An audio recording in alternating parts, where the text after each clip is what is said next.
अकबर और बीरबल के बीच एक विचित्र संबंध था। दोनों के बीच नोकझोंक और एक दूसरे पर कटाक्षों का उपयोग खूब हुआ करता था। वाक चातुर्य अकबर में भी था, किंतु बीरबल प्राय बाजी मार जाता था। ऐसे ही अकबर और बीरबल की कहानी आज देखते हैं। एक बार अकबर ने बीरबल से पूछा, बीरबल, तुम तो जानकारियों का एक खजाना हो, मुझे एक बात बताओगे? पूछिए जहांपनाह, बीरबल ने कहा।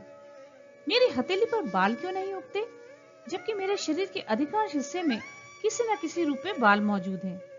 बस मुझे अपनी हथेली देखकर हैरत होती है कि वहां बाल क्यों गहराजे रहे।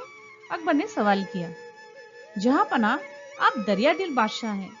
जब कभी भी आपके द्वार पर कोई मुसीबत का मारा आता है, तब आप उसकी मदद करते हैं।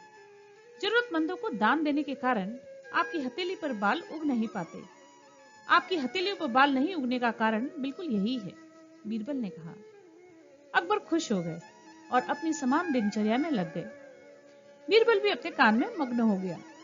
कुछ दिन बीतने के बाद अकबर ने बीरबल से फिर एक दिन अचानक ही पूछ लिया, अरे बीरबल, तुम्हारी हथेली पर भी तो बाल नहीं है, इसका मतलब है कि तुम भी दानी हो?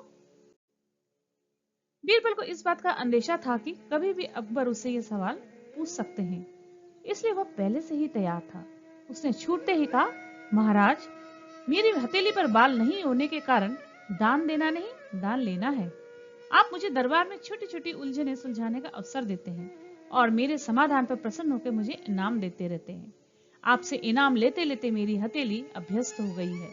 इनाम की बारंबारता ऐसी है कि इन हथेलियों पर बाल उग ही नहीं पाते।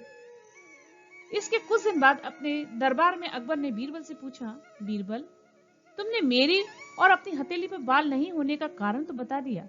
आज तुम ये देखो, मेरे दरबार में जितने भी दरबारी हैं, उनमें से किसी की हथेली पर बाल नहीं है। ऐसा क्यों है? बीरबल ने इस प्रश्न का उत्तर भी पहले से सोच रखा था। उसने मुस्कुराते हुए कहा, जहांपनाह, सच्ची बात यह है कि दरबार में जब भी आप मुझे इनाम देते हैं, तब तमाम दरबारी हाथ मलने लगते हैं, क्योंकि उन्हें भी इनाम पाने की हसरत है और उनकी हसरत पूरी नहीं हो पाती। हताशा में हाथ मलने के सिवा वे और कर भी क्या सकते हैं। इसलिए जहांपनाह, उनकी हथेली पर बाल नहीं उग पाते।